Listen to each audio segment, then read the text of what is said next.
بسم الله الحمد لله والصلاة والسلام على رسول الله وعلى آله وصحبه ومن والاه ما بعد. In the name of Allah, the entirely merciful, especially merciful. This is another lecture on the branches of Iman, Shu'ab al-Iman by Imam Bayhaqi, which we stopped in Al-Hadi wa Sab'un min Shu'ab al-Iman, the number 71 of the branches of Iman, Al-Zuhdu wa Qasru al-Amali. Al-Zuhd is when you accept to have enough to live and be busy with, and make sure that you spend most of your time with worshipping Allah subhanahu wa ta'ala, and you do not think too much of making too much wealth and money and so on, i.e. your intention and everything that you do is for the sake of akhirah, for the sake of life after. And you think that the most priority of you in this life is to live to worship. وَقَصْرُ الْأَمَلِ is to be shortened in your hopes. Means you do not have lots of hopes, that some of them are long term, that you hope for having something in 20 years time. Yeah? For the next 20 years time, next 15 years time. You hope for things that it might not even come to true in one day, or it might not be there one day. So hoping for things that is not necessary sometimes. Hope for things that sometimes some people may hope for example, let's say, I hope I have a house for this much and this much million pounds and dollars, and he's not even working. Yeah? And so on. So it's the main thing. Why Imam Bayhaqi he's saying that to worship Allah subhanahu wa ta'ala, to have zuhd and qasr al-amal, to shorten your hopes. Why is he saying is because it is from amongst the branches of Iman. There are reasons. Because this believer, they only think about this life, and they do everything for this life. They do not have the intention or in their mind that one day they will die, they will pass away. They think that always they're in this life and they will never die. That's why they have a long hope. They make a long hope in what they have in this life.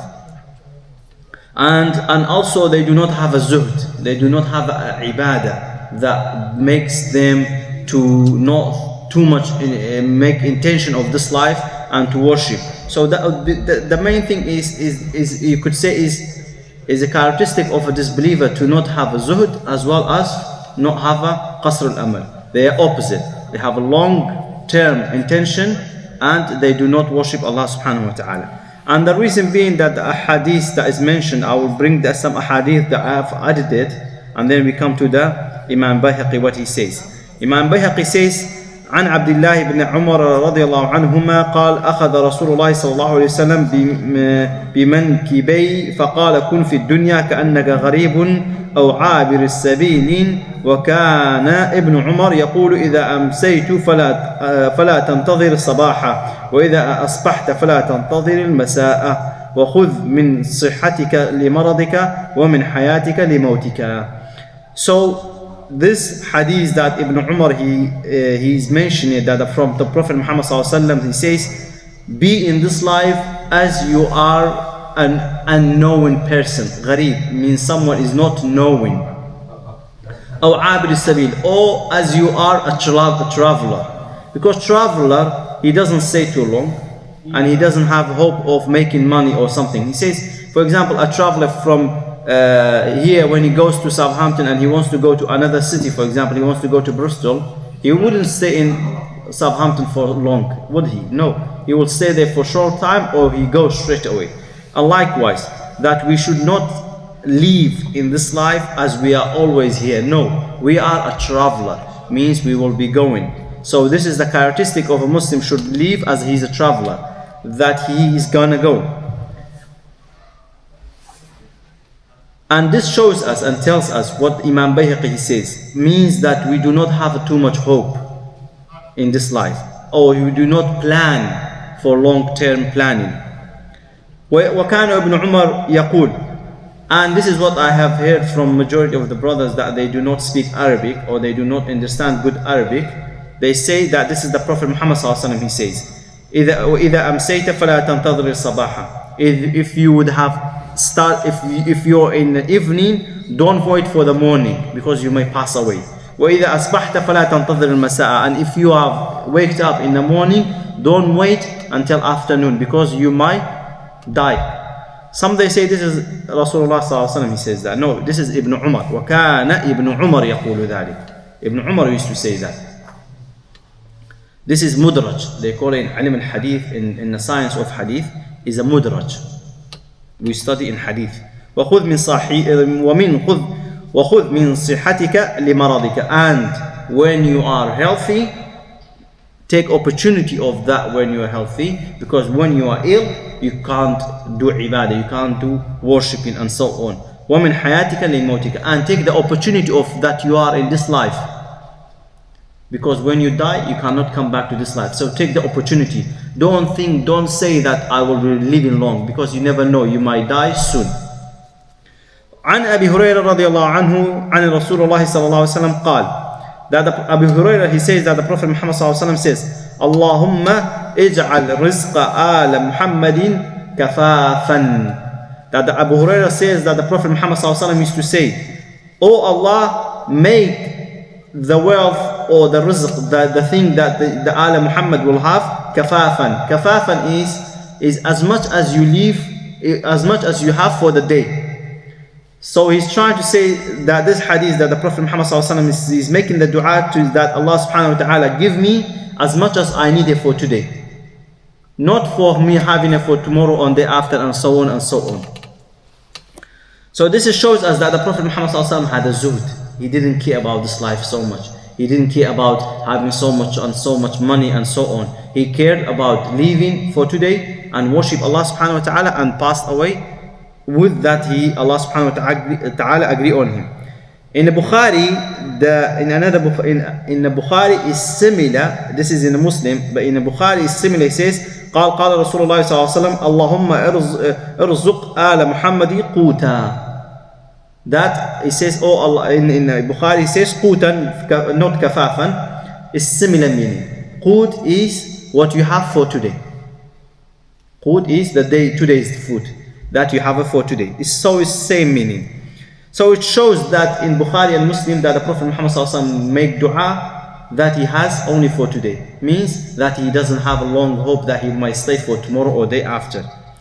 قال عمر بن خطاب رضي الله عنه, that Umar says that he says سلوا الله أن يرزقكم يوما بيوم ولا عليكم أن يكثر لكم. And he says that Umar says, ask Allah subhanahu wa ta'ala day by day. Don't ask more than today. Just ask for what you have for today. Leave as much as you have for today. And don't ask for tomorrow. Tomorrow, ask for tomorrow. Today, just be busy with today as much as you have. And then tomorrow is a different day. As long as you live with ibadah and worshipping. عن سهيل بن سعيد قال رسول الله صلى الله عليه وسلم لو كانت الدنيا تعدل عند الله جناح بعوضة ما سقى كافر منها شيء من شربة من الماء. The Sa'ad bin Subayh says that the Prophet Muhammad صلى الله عليه وسلم says, if this life, this universe was mean to Allah subhanahu wa ta'ala, if it was worth of anything for Allah subhanahu wa ta'ala, the disbelievers wouldn't drink a small little amount of water of it. Means what? That this universe is nothing to Allah subhanahu wa ta'ala. This life doesn't mean anything. It doesn't worth anything. So we should not be busy with this life. We should be busy with the life after. Leave as much as possible. Otherwise, leave it. And all of this, it doesn't mean that we Muslims should not make businesses. We should not have tall buildings. We should not have nice cars, and we should not have this and that and all of that. No, we do as much as possible. But that it should not take away from us from ibadah and worshipping, and top of that, it should not make us always think about how to extend and extend and extend, so on and so on. Even that some of my scholars in Saudi Arabia, they didn't like when you have this vision. For example, you say 2060 I will have this much house and this much, visions that they do nowadays, projects It depends, but majority of some of our scholars, they didn't like those visions. 2030, 2040, by the 2050 this is gonna happen. We're gonna plan of that. So they didn't like, because this is what is tulul amal, is hoping for long term, and that hoping for long term is not acceptable in Islam. Is acceptable, but it's not something loved or liked by Islam. فهل Allah subhanahu wa ta'ala says in the Quran, so Imam Bayhaqi, he brings a proof why this is amongst the branches of Iman. He says, فهل ينظرون إلا الساعة أن تأتيهم بغتة فقد جاء أشراطها فأنى لهم إذا جاءتهم ذكراهم. So indeed, in this ayah is indicating that are they waiting for the sign, for the things that shows the Yawm al-Qiyamah? Indeed, it has came. And majority of the sign of the Qiyamah has came. The minor one, lots of them has come. The major one has came. Some left, some came, It depends. So is Allah subhanahu wa ta'ala in this, it tells us that is Yawm al-Qiyamah is near. We must worship Allah subhanahu wa ta'ala and be busy with the ibadah most of the time, and not be busy with working and so on, and forget the worshipping of Allah subhanahu wa ta'ala. ولحديث في صحيحين, and another hadith that he brings as a proof of this. قال صلى الله عليه وسلم بعثت أنا والساعة هكذا, means what? That the Prophet Muhammad صلى الله عليه وسلم says بعثت means me ويشير بإصبعيه فيمد بهما. That the Prophet Muhammad صلى الله عليه وسلم says, I have been sent, I am my revelation, and for me to come, it is a sign of the Yawm al-Qiyamah is nearby. And he's pointing to his two fingers. That he says is like this much left. It means very, very little left. I.e. the Prophet Muhammad sallallahu alaihi wasallam, when he comes, that means this is a big sign, or this is one of the sign of the Yawm al-Qiyamah. So it tells us, what does this indicate? That we Muslims should think about worshipping Allah subhanahu wa ta'ala. We maybe any day Yawm al-Qiyamah will come, judgment day will come, this life will end. Even if it doesn't, the universe doesn't end, me and you might die.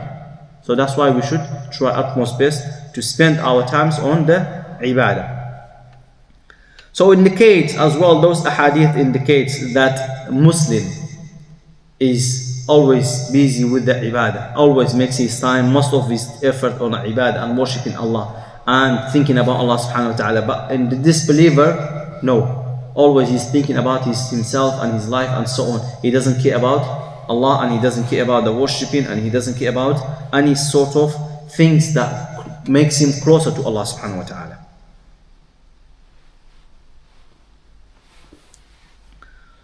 وحديث ابن عباس رضي الله عنهما قال رسول الله صلى الله عليه وسلم نعمتان مبغون فيهما كثير من الناس الصحة والفراغ. That the Prophet Muhammad صلى الله عليه وسلم says, two things, two ni'mah, two blessing, majority of the peoples are unaware of, and they do not take advantage of, and they do not take any means of benefiting from them. And what are those two things? As-sihha, healthy life, wal-faragh, and when you are free. In those two occasions, you must and you should make the best out of it. And unfortunately, we don't. When we are healthy, we'll be busy with the money, we'll be busy with life, we'll be busy with this and we're busy with that. And when we are ill, we cannot do anything. And faragh, when we are busy, when we are free, we spend our times on things that is not useful, and the things that is not good for us. And when we are busy, we don't have time for the good things. So that's why the Prophet Muhammad ﷺ says, when you are in healthy life and when you are free, make the best out of it. Make the best out of it.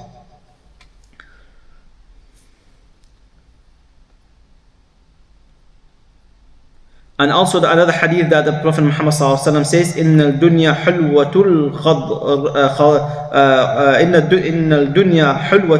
خضيرة وإن الله مستخلفكم فيها فينظر كيف تعملون فاتقوا الدنيا واتقوا النساء فإن أول فتنة بني إسرائيل كانت في النساء في حديث ابن حديث المشار لينظر كيف تعملون لينظر كيف تعملون. So in this hadith that the Prophet Muhammad ﷺ says, he's trying to give an example of this life.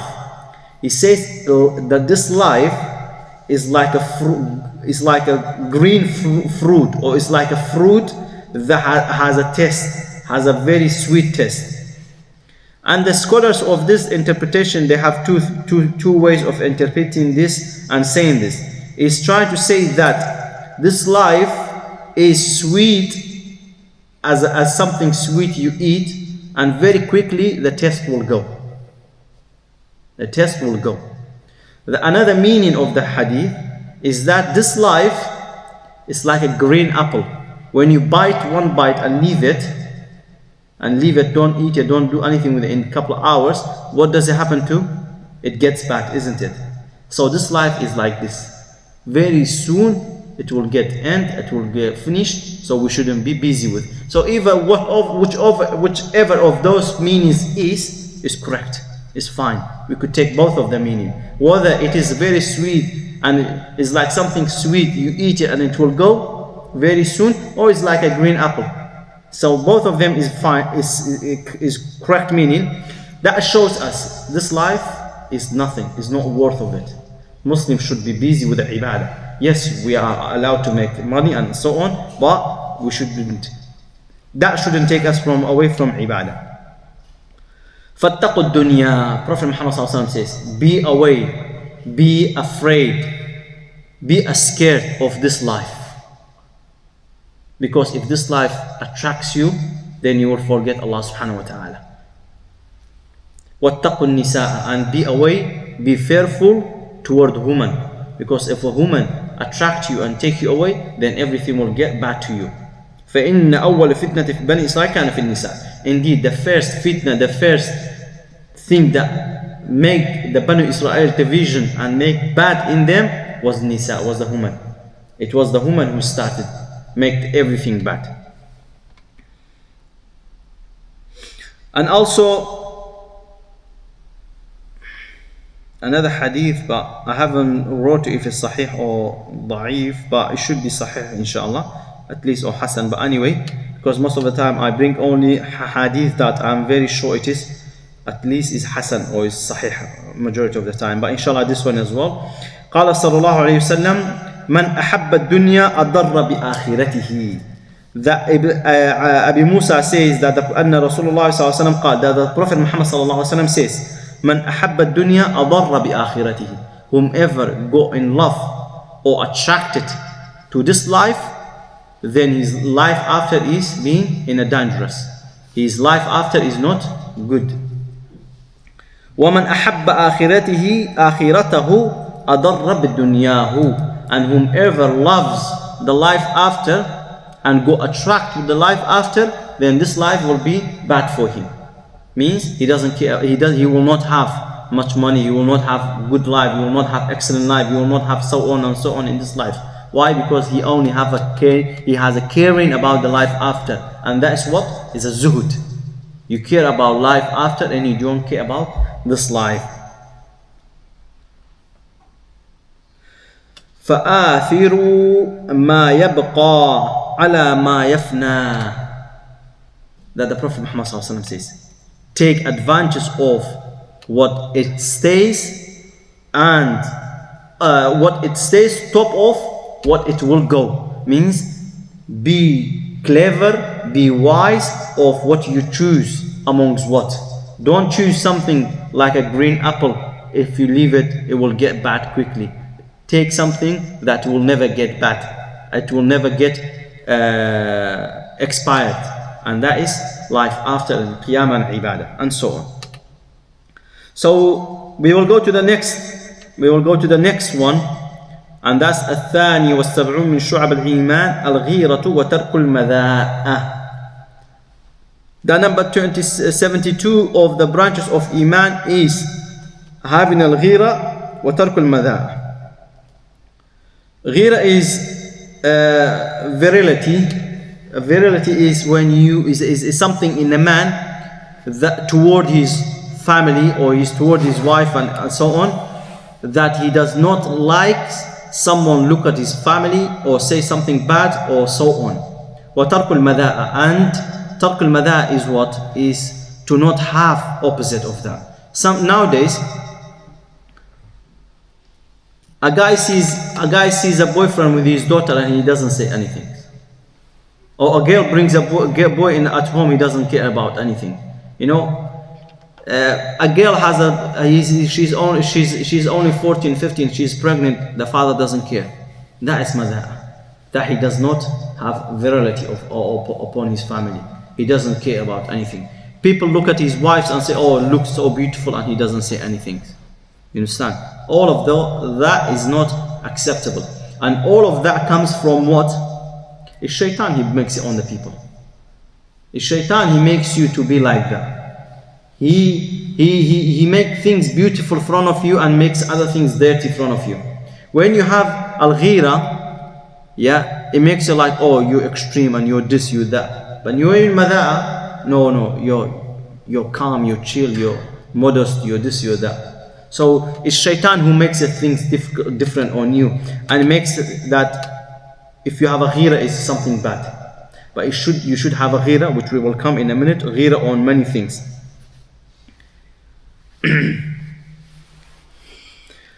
Why he says that this is from amongst the shu'ab al-iman? What is the reason that he says to have a ghira, and all type of ghira, yeah, is amongst the shu'ab al-iman? Allah subhanahu wa ta'ala says in the Quran, Ya ayyuhalladhina amanu qu anfusakum wa ahlikum nara وقودها الناس والحجارة عليها ملائكة غلاظ شداد لا يعصون الله ما أمرهم ويفعلون ما يؤمرون ولقوله تعالى وقل للمؤمنات يغضضن من أبصارهن ويحفظن فروجهن ولا يبدين زينتهن إلا ما ظهر منها, and so on, and until end of the ayah. So in those two ayats, Allah subhanahu wa ta'ala shows us and tells us that the ghira, it should be there. You care about your family. You wake your family up for prayer. You care about your daughter, what she wears. You care about your boy who goes around with. You care about so on and so on. And also for a lady, she wears hijab. She put the hijab on. She covers herself. All of that is a ghira. Is you care. When you care about something, you more take care of it. But when you don't care about something, that's why you don't care about it. You don't mind of it. This is what happening nowadays. A guy, he doesn't care about his daughter. That's why he's not careful of her.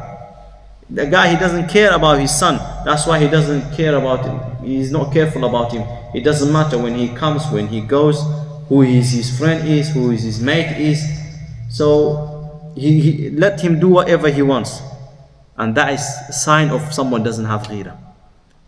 It's not only about you having ghira of someone touches your wife. No, this is part of it. There are more amongst the ghira. When you care about something, you take care of it. And that taking care of the something that you do is ghira by itself. It's something in you.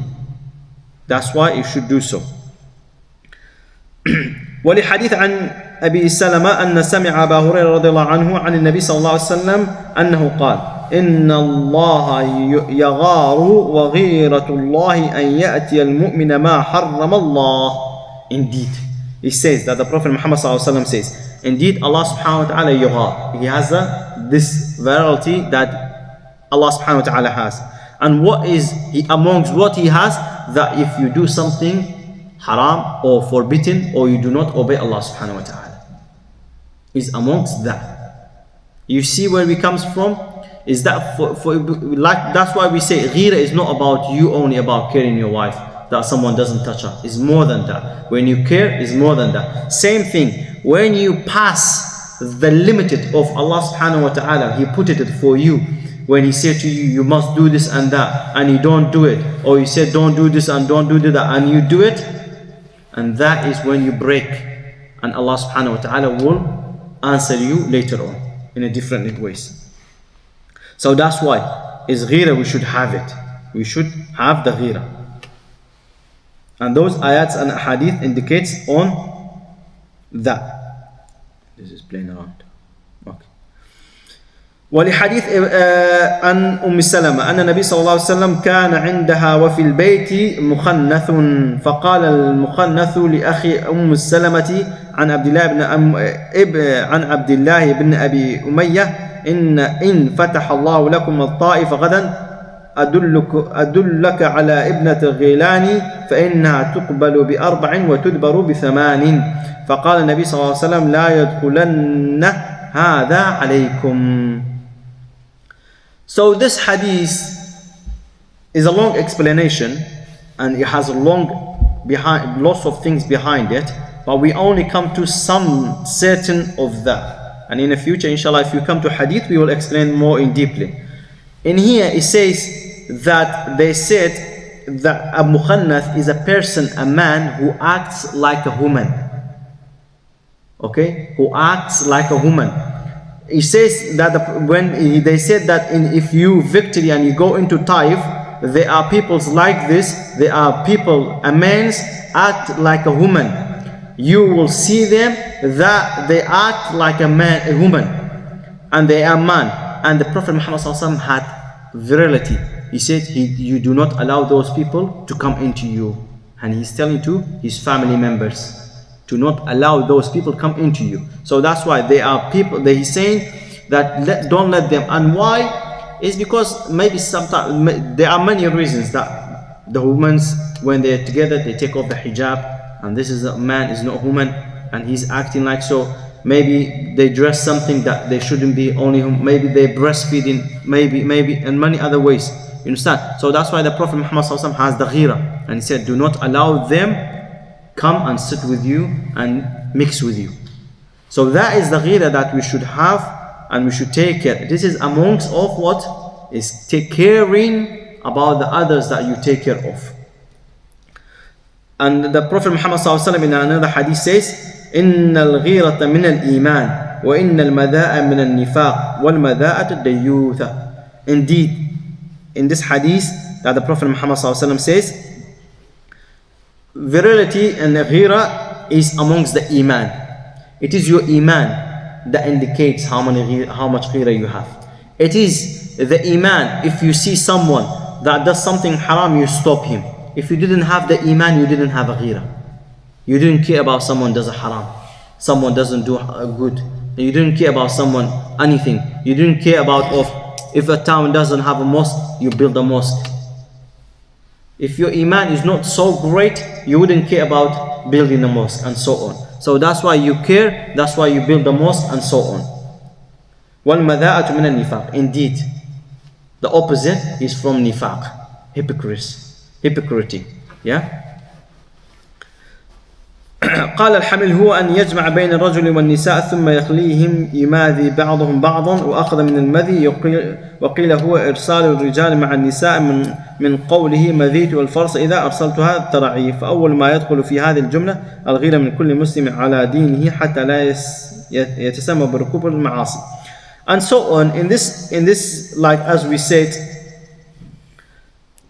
he says he's trying to explain what is the mada'a means. He's trying to explain that mada'a is something that is a person reached to a limited that he does not really care about anything of his life, and he's being like less than animal and he's less than anything. He just live and he doesn't care about anything. He doesn't care about the good or bad, and he doesn't care about anything else.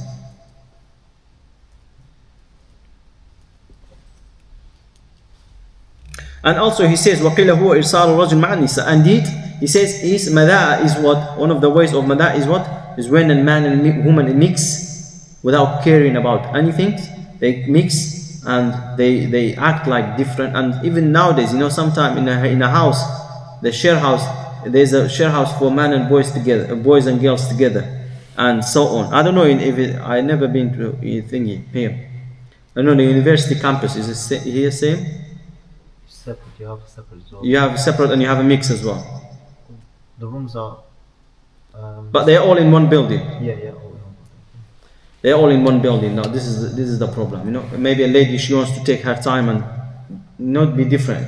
So Imam Bayhaqi, he says this is amongst the, when someone hasn't have virality very good, they should be separated. Why? Yes, in a class, okay, let's say in a class is okay, for sake of argument. But when you're in a place that she wants to take a rest, she wants to be free, they should be free, and so on. So he's trying to say that they shouldn't be mixed in a certain times and certain places, that they shouldn't be, and so on.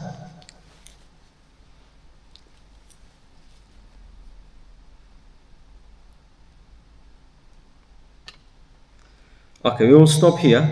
هذا والله أعلم وصلى الله على سيدنا محمد. بارك الله فيكم. جزاك الله خير. Sorry, you didn't have a question?